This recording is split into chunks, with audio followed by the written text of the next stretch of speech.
লম্বা একটা সেতু অতিক্রম করতে 150 মিটার লম্বা একটা ট্রেনের 30 সেকেন্ড সময় লাগলো।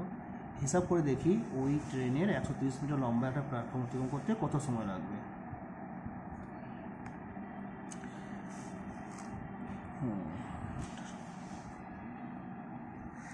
তাহলে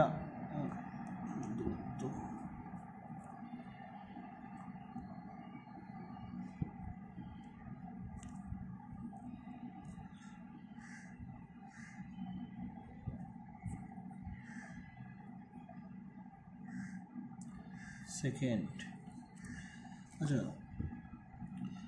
200 মিটার লম্বা ট্রেন যখন একটা সেতুকে অতিক্রম করে তখন ট্রেনটা নিজের দৈর্ঘ্য যুক্ত সেতুর দৈর্ঘ্য যাবে। অর্থাৎ একটি ট্রেন কোনো সেতুকে যখন অতিক্রম করে তখন ট্রেনের যে লম্বা এবং সেতুটার যতটা লম্বা এই দুটোকে যোগ করতে হবে।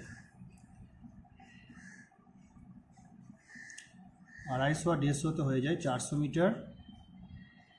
এইটা যেতে সময় লেগেছে 30 সেকেন্ড। আর বলেছে 130 মিটার লম্বা একটা প্ল্যাটফর্মকে অতিক্রম করতে কত সময় লাগবে। আর 200 মিটার লম্বা আর 150 মিটার লম্বা একটা ট্রেন। তাহলে প্রথমেই বললাম ট্রেনটা যখন কোনো প্ল্যাটফর্মকে অতিক্রম করে তখন ট্রেনটা নিজের দৈর্ঘ্য আর প্ল্যাটফর্মের দৈর্ঘ্যটাকে যোগ করে দিতে হবে। 130 যুক্ত 150 280 জিজ্ঞাসা ছিল। আমরা অৌখিক নিয়মে করব, এটা সমানুপাতিক নিয়মে করা যায়। 100 মিটার যেতে ট্রেনের সময়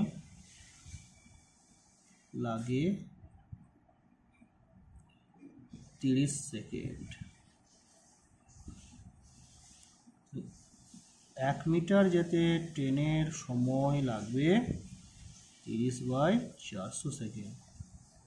কারণ 400 মিটারে যদি 400 মিটার যেতে ট্রেনের যদি সময় লাগে 30 সেকেন্ড, 1 মিটার যেতে অনেক কম লাগবে, কম সময় লাগলে ভাগ করতে হবে। আর 1 মিটার যেতে যদি 30/400 কম লাগে, 280 মিটার যেতে বেশি সময় লাগবে, বেশি হলে আমাদেরকে গুণ করতে হবে। এটা আমরা কারাগারি করবো, একটা শোষণে কেটে যাবে, 4 7 28, 7 3 21 সেকেন্ড ট্রেনটির সময় লাগবে। উত্তরটা কি হবে?